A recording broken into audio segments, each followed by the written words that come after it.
Hola, bienvenidos a Short Stories. Me llamo Martin. And that's all the Spanish I know. Today's short story is based on a Spanish epic novel called Don Quixote de la Mancha.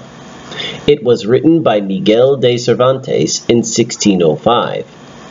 It's a very well-known story about a silly old man who embarks on a fantastical quest. It's a long story, so we will only cover a small part of it in today's video. But first, I will read the vocabulary and example sentences. After I have finished reading the story, I will read the listening comprehension questions. All right, vamos! Vocabulary. Chivalry. Chivalry. The 11th century is known as the Age of Chivalry. Pick up the slack. Pick up the slack. If I get a job, you'll have to pick up the slack around the house. Mediocre. Mediocre. This restaurant is a bit dirty and the dishes are mediocre. Scram. Scram. The police will be here any minute. Scram. Steed. Steed. The king is riding on a white steed.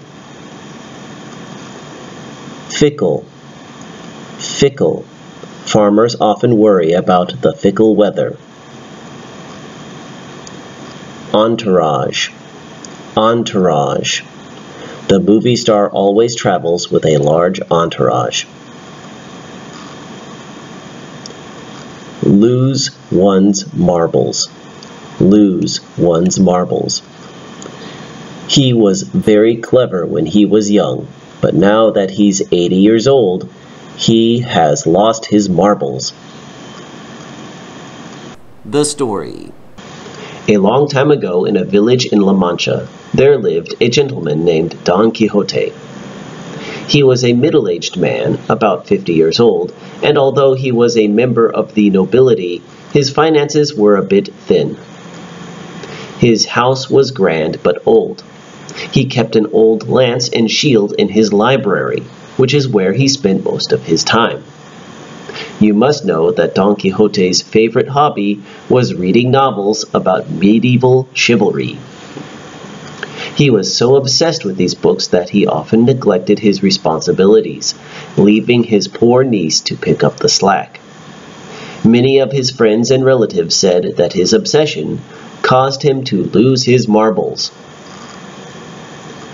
One day, Don Quixote got a terrific idea. "Why read about these adventures when I could have one myself?" he exclaimed. He picked up his rusty old lance and his dented shield and declared himself a knight. "I will sally forth at dawn," he declared. But before he could embark on his journey, he needed a traveling companion. "Every knight needs a squire," he said to himself. Don Quixote marched over to his neighbor's house and knocked on the door. The neighbor's name was Sancho Panza, and he was a humble peasant of mediocre intelligence. Don Quixote made wild promises to him. "If I conquer an island, I will make you governor of it," asserted the half-crazed old man. Sancho Panza agreed to be his squire right then and there. Now that Don Quixote had his equipment and a squire to carry it for him, they set out on a grand adventure. They left so early that no one saw them leave. They traveled on a dusty road with no idea where it led. Don Quixote rode an old mare that was almost as old as he was, while Sancho rode on his trusty donkey. Eventually, they came upon a cluster of about 30 to 40 windmills that were on a wide plain. As soon as Don Quixote saw them, he said to his squire, "Fortune is kinder to us than I could have hoped." He pointed at the windmills and said, "Look, Sancho, there are over 30 monstrous giants over there. I shall slay them all." Sancho looked at him with a puzzled expression. "What giants?" he said. Don Quixote insisted that there were giants in front of them. "Look, sir," replied Sancho, "those are not giants, but windmills." Don Quixote frowned and said, "It is easy to see that you are not familiar with the business of adventure. Those are giants, and if you are afraid, then scram.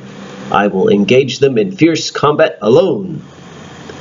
As soon as he was finished speaking, he kicked his steed and charged at the windmills, with his lance at the ready. At this moment a slight breeze sprang up. The blades of the windmills started to move. Don Quixote shouted, "You don't scare me!" and he charged at full speed at the closest windmill. His lance pierced the blade, but it was broken in two, and the second blade struck Don Quixote with such force that it sent him and his horse tumbling head over heels. Sancho came to his rescue as fast as he could. "Good Lord!" exclaimed Sancho. "Didn't I tell you they were windmills?" Don Quixote sat up and said, "Hush, friend Sancho. The fortunes of war are fickle. I think that an evil wizard has turned these giants into windmills in order to rob me of my glory." Sancho helped him up, and they continued on their journey. The next day they approached the town of Puerto Lapice. "Here, Sancho," said Don Quixote, "we will be elbow deep in adventure." Just then, the old man spotted some people on the road ahead of them. There were two monks in black robes riding on mules. Behind them was a carriage with an entourage of mounted attendants and bodyguards. Inside the carriage was a wealthy lady on her way to Seville. Don Quixote turned to Sancho and said, "Either I am mistaken, or this is going to be the most famous adventure that has ever been seen." Sancho scratched his head and said, "What are you talking about?" Don Quixote explained that the two monks were actually evil wizards, and that the lady in the carriage was their prisoner. "I bet those are the same wizards who turned the giants into windmills. And look, they have kidnapped that princess, Sancho. I must use all my might to undo this wrong," declared Don Quixote. Sancho groaned and said to himself, "This will be worse than the windmills." Don Quixote rode ahead of the travelers to block their path. When they drew near, he shouted, "Devils! Release that princess instantly, or face just punishment for your evil deeds." The two monks just looked at each other with puzzled expressions. Then Don Quixote charged at them, armed with a new lance that he had made out of a tree branch. One monk avoided the lance by jumping off his mule. The other turned and ran away. After this victory, Don Quixote approached the carriage and addressed the lady inside. "My lady," he said reverently, "you may now go about your business as you please, for I have rescued you from your wicked captors." The lady's bodyguard was not impressed. He challenged Don Quixote, and the old man accepted the challenge. He got off his horse and drew his sword. The bodyguard, who wasn't expecting the old man to actually attack him, hastily drew his sword and grabbed a cushion to use as a shield. The two men fought fiercely. The bodyguard struck Don Quixote on the shoulder. Fortunately, he was protected by his armor. The old man charged at his assailant with double fury and slashed at the cushion. Feathers went flying everywhere. The confused bodyguard slipped and fell, hitting his head on the ground. Before Don Quixote could strike the killing blow, the lady in the carriage spoke up. "Stop!" she said. Don Quixote obeyed and bowed to the lady. "I will spare his life," he said, "on the condition that you promise to tell my sworn love, the lady Dulcinea, about the great deeds you have seen today." The lady was utterly confused by this, but she decided it would be better to play along and agreed to his demands. After this strange affair had ended, Sancho, who had been watching from not too far away, walked up to Don Quixote and asked, "Who's Dulcinea?" Don Quixote looked at him with a serious look on his face and replied, "Every good knight swears an oath of love and loyalty to a noble lady. Mine is the Lady Dulcinea del Toboso, of the house of Lorenzo. Her beauty is beyond comprehension."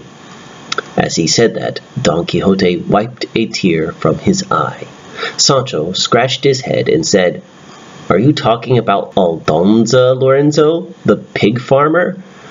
Don Quixote scolded him and said, "She is no pig farmer. She is the sweetest and most gentle lady in all of Spain." Sancho had met Aldonza Lorenzo a couple of times. His impression of her was that she was muscular and unkempt and had a laugh that sounded like nails on a chalkboard. "Come, Sancho," said the old knight, "we must continue on our grand adventure. I have an island to conquer for you." Sancho shrugged his shoulders, and the two men mounted on their steeds and rode into the setting sun. The questions. Number 1. Why did Don Quixote decide to go on an adventure? A. He read too many books about chivalry.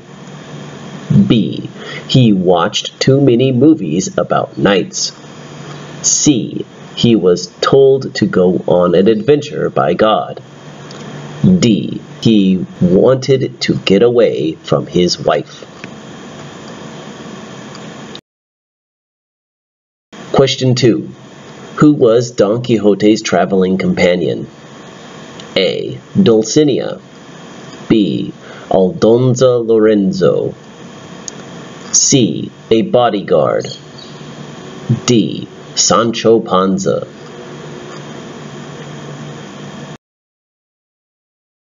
Question 3. Why did Don Quixote attack the windmills?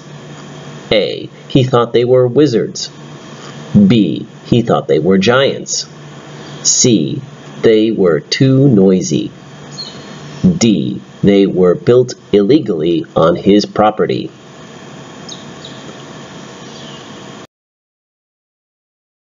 Question 4. Who is Dulcinea? A. Aldonza Lorenzo. B. Sancho Panza. C. The lady in the carriage. D. A monk.